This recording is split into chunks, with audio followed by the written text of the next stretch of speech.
What's going on, nation? Your boy Sly here, and thanks for checking out another Mass Effect Andromeda breakdown video. So, hope you guys got a chance to check out the Pax East Mass Effect streams. They were pretty freaking awesome. If you missed them, I have both of them up on my channel, unedited, without commercials from start to finish.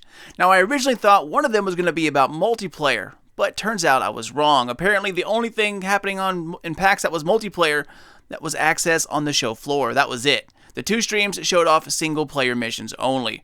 One was on Eos, and the other was another loyalty mission. This time, it was Liam's, and it was actually pretty freaking funny. The overall tone, in this game is much lighter than it was in the trilogy, and also, it has a very different vibe. Our character may be the Pathfinder, but he doesn't really show it in the beginning. In the trilogy, Shepard was always, out front, leading the charge, first in, last out. In these recent scenes, we see Ryder actually following. So, sure, sometimes he steps up, but this game is much more team-based, and the leader seems to sometimes change to whoever is the more knowledgeable at that given circumstance. So we'll see how that turns out in the end. But in this video, I wanted to do kind of a summary of the live streams, and we're going to start with the one that aired at 1 p.m. on the Twitch stage at Pax East. Now, I could do a breakdown of both videos at once, but that would take forever because they were so long, so I decided to split them up. Oh, and let's not forget that launch trailer that debuted yesterday as well. Pretty freaking epic. Don't know about the music, but it's all good. Anyway, if you're one of the unlucky ones who fell for that achievement leak trap like I did, then you probably already know what those mysterious things were inside the trailer, and that sucks, but I feel for you because I'm in the same boat.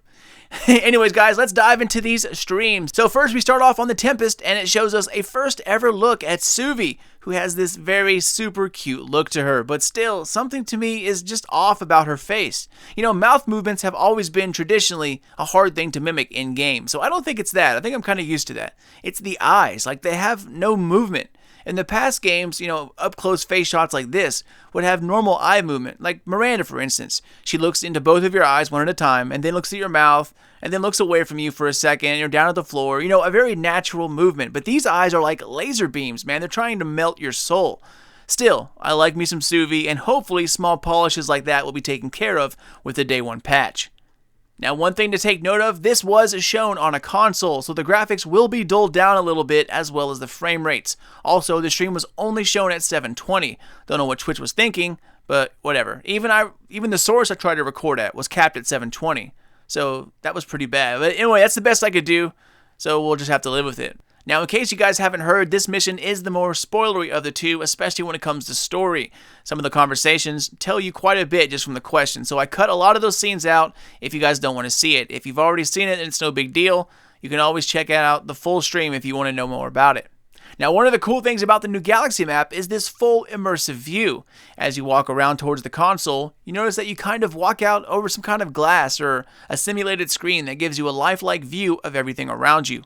All you see is space, the console, and that's it. You can't see Callow or Suvi or their consoles. It's quite a view. It's totally immersive.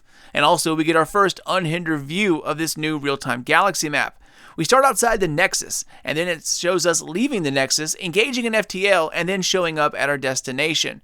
Now, one of the things I guessed a few weeks ago was that these handful of planets we were going to be able to fully explore were the original 7 habitats, and it looks like that's the case. As you can see here at the top of Eos, it was originally Habitat 1, and now it's a huge area that we get to explore. Now, I still think we'll have smaller maps within other planets or for quick missions on the critical path, or maybe even anomalies, but I think we will still be limited to the 7 planets. Perhaps 6, with Habitat 7 being small. I don't know that for sure until the 21st. So as we keep going in our unhindered view, the story starts to wind up in the dialogue. Something that didn't really happen in Mass Effect. Before major missions, there were always cutscenes, but nothing that talked over while you were still controlling the map. So that's pretty awesome. So next we get to see how we find anomalies. Sam identifies one, and again, shooting probes returns, and it looks pretty similar to the other games. And just like them, it identifies what's there. So let's keep this galaxy map thing flowing, and here's what it looks like when we check out a planet from looking over the system. Now, one thing I always hated was that when you were scanning planets, you could never see their moons. It was always just that one planet and nothing else. Even if the overview on the right stated it had large moons or satellites or whatnot, you could never see them unless it was something you could actually click on or land on. But here it looks to be different. We get a full view of all these bodies and their counterparts, which is absolutely great. Now, once we get into this view, you can see that there's a scanner at the bottom. Activating it will show you the planet's viability level, the elements available to mine in the Nomad, and of course, history and facts on the right-hand side. If there's an anomaly on the planet, Sam will highlight it, and then you can circle around to find it and then click on that certain area. Now, this was a question I had earlier last month that was never answered by one of the devs. I know we can explore planets, but I like seeing different ecosystems within the same planet. For instance, some desert planets, have lush equatorial zones. Or some frozen worlds have temperate equators. Seeing the two differences with boots on ground would be great. And I was hoping that each planet would have different areas you could explore. Sort of like, Tuchanka in Mass Effect 3. You could land in one area and cure the genophage, or go to the Kelphic Valley and deal with the Turians in another, or check out Cerberus somewhere else. 3 different landing zones visible from space, but on the same planet. If this one landing zone were to be the only map on Eos, then why not automatically take us to it? Why make us press a button, This to me seems like there will be additional areas we can land on Eos, or at least additional choices in the future, which is exciting because new areas and new maps offer new possibilities. So let's finish off this real-time galaxy map look and head into the planet. Just like Mass Effect 3, once you commit to landing, you go right into your armory menu and character selection screen. Once that's situated, it rolls forward, and here is probably one of my favorite shots from the Twitch stream.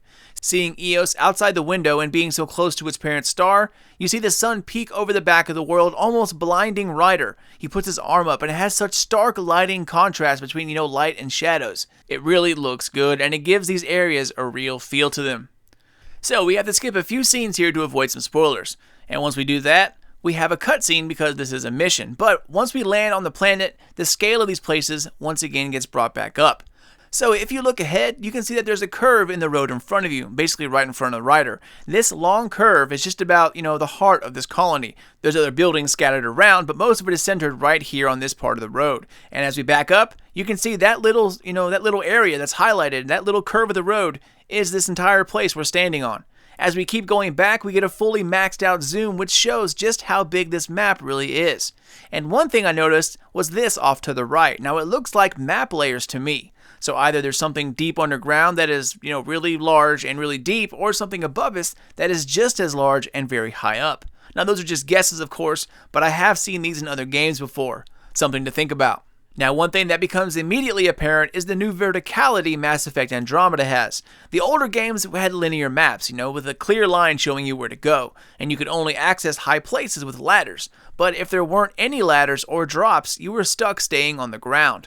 Here, however, everything on the map is open to us. Rooftops, cliffs, ledges, caves, even the top of the Tempest. You want to reach the other side of the building? Screw walking around it, just jump over the freaking thing. This brings a whole new feel to the game and to combat as well. We'll get into verticality and how this brings a new layer of excitement for Mass Effect a little later on.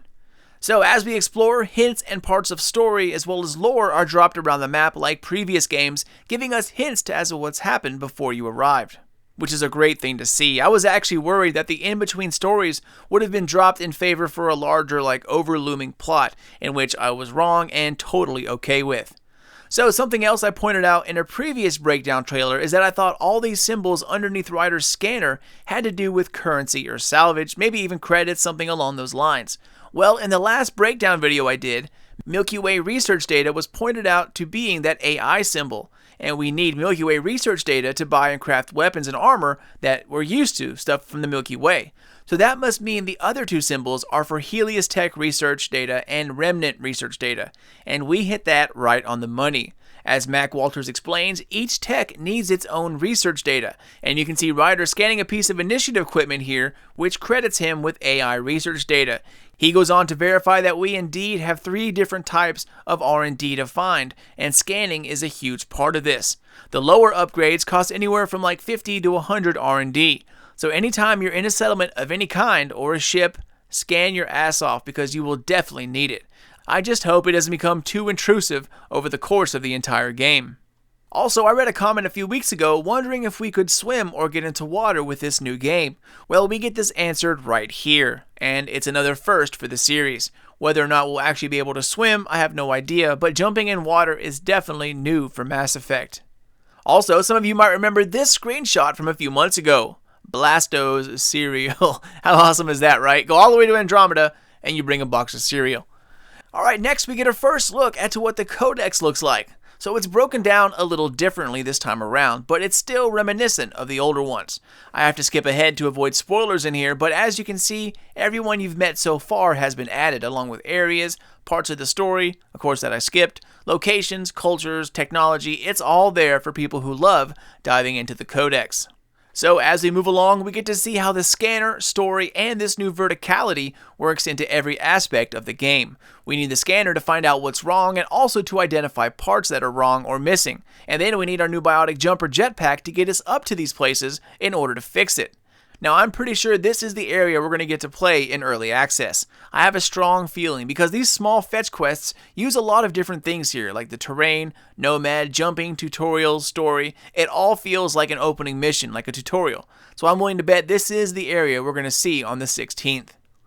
So as Ryder solves the problem of repairing these antennae, we come into contact with a colonist who's been left here, also an example of how we find new weapons and tech out in the world. At first, it doesn't seem like this guy has much to offer, but as you keep talking to him, you notice that he is pretty resourceful, and then all of a sudden, boom, you enter into a menu with tons of things to offer. So talking to people is going to be a huge advantage if you're looking for upgrades. I don't think every merchant or opportunity to buy stuff will always be clearly labeled. You won't know, unless of course you walk into a store, whether or not a certain individual has anything to offer unless you talk to them for quite some time. Also, something to note, currency gets you nothing outside of the Nexus and maybe perhaps a few ports. Kind of like Canik in Mass Effect 3, things pretty much run on a barter system. It wouldn't make sense if the Angara accepted creds as a form of payment, right? Well, colonists might not either. So finding scrap and technology is how you build up wealth to buy and trade. Something I thought wasn't clear enough at first. We all saw credits in the inventory menu, but lore-wise, it wouldn't really work in another galaxy. As you see here, you can look around settlements for salvage or from remains of enemies, and you can use that stuff to then buy. And next up, something I mentioned before, but here we have a much clearer picture. Since this is a game centered around exploration, you're going to be searching a lot. Now, searching can be hard to do in an open type world. So there's a search mechanic that the devs have labeled a hot or cold mechanic. Notice on your radar, you have the nav point that lights up. Once you start to get close, it will beep and blink. The closer you get, the faster and louder it becomes.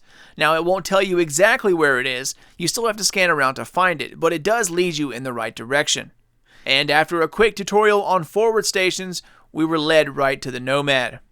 Alright, moving along, as we progress past the story a little bit to avoid spoilers, we see an abandoned research center where we can interface with the research and development side of things. And as we found out earlier, there are indeed 3 types of R&D, but we haven't learned about the Remnant yet, so it's not available. But here comes one of the biggest pieces of news from this entire stream. So it turns out that augments can only be used when you craft something into them, which of course we thought. But if you buy an augment, you can hold on to it or use it right away by crafting a weapon. The catch is that once you buy an augment, you can never buy it again. It will unlock the ability for you to be able to find that particular augment within different planets or places within Andromeda, but nowhere will you be able to buy that particular augment again.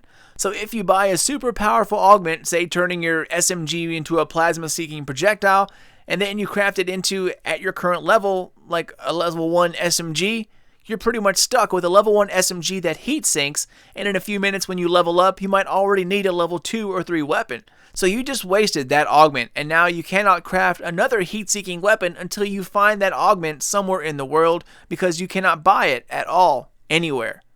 And here is where choice comes in. Do you buy the augment and then save it for later when the game has, more difficult enemies to overcome? Or do you use it now and hope to find another one later? This is a crucial piece of information that we never knew before. It's also a way to balance out the game from being overpowered. If all your weapons could be heat-seeking projectiles and you'd never miss, you could just scan your ass off, buy 10 of the most powerful augments, and then shred everything in your path. But of course, it doesn't work that way. So how you deal with augments is of course up to you, but this is definitely new information that I'm glad we found out about. Take a listen right here. An augment is something that you can put in only when you craft it, that one time, but usually they're quite powerful. So some of them will, like one of my favorites is you can basically turn all your projectiles into heat-seeking plasma. So imagine the sniper rifle that always hits. right? But you can. Nice. But here is Check, where please. yes. Yep. But here is where the choice comes in.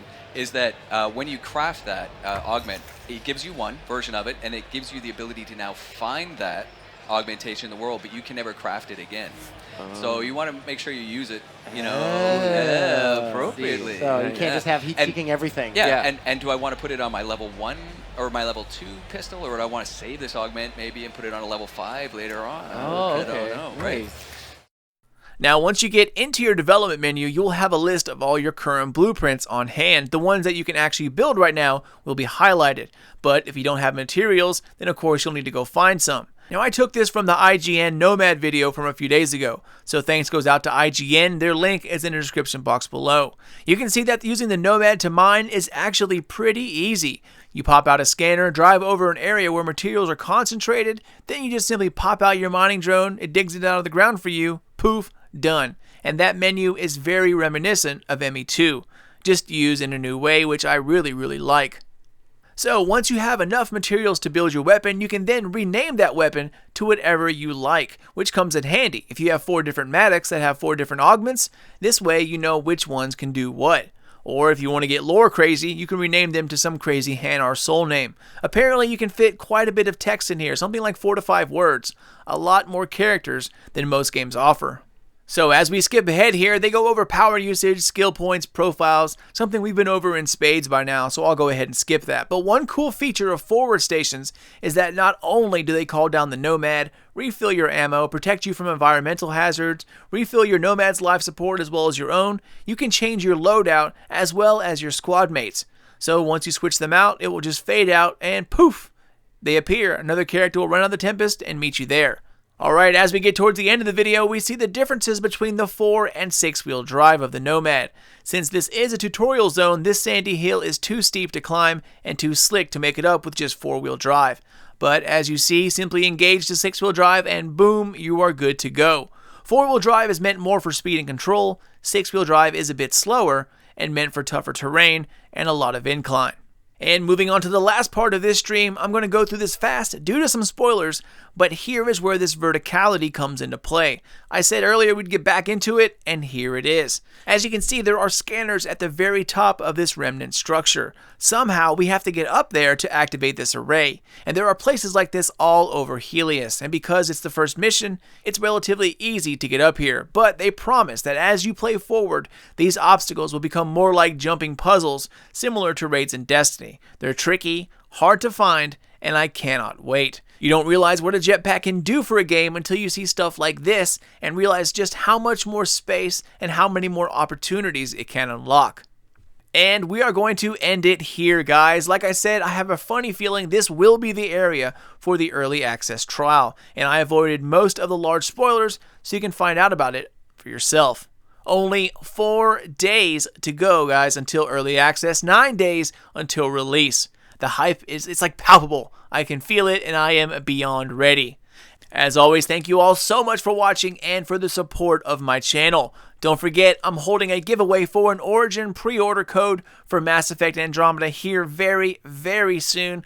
Work through a wrench into getting it out today, but it will be out by Monday at the very latest, if not Sunday. So definitely look for that. It will be coming out here very soon. Again, thanks for watching, and I couldn't do this without the nation behind me. Feel free to follow me on Twitter at SlyNation or even on Facebook at SlyNation Gaming. It's the best place to stay up to date about everything Mass Effect, as well as new uploads coming out of my channel. Have a fantastic remainder of the weekend, and keep an eye out for more videos coming out of SlyNation here soon. But until then, this is your boy Sly, and I will catch you all next time.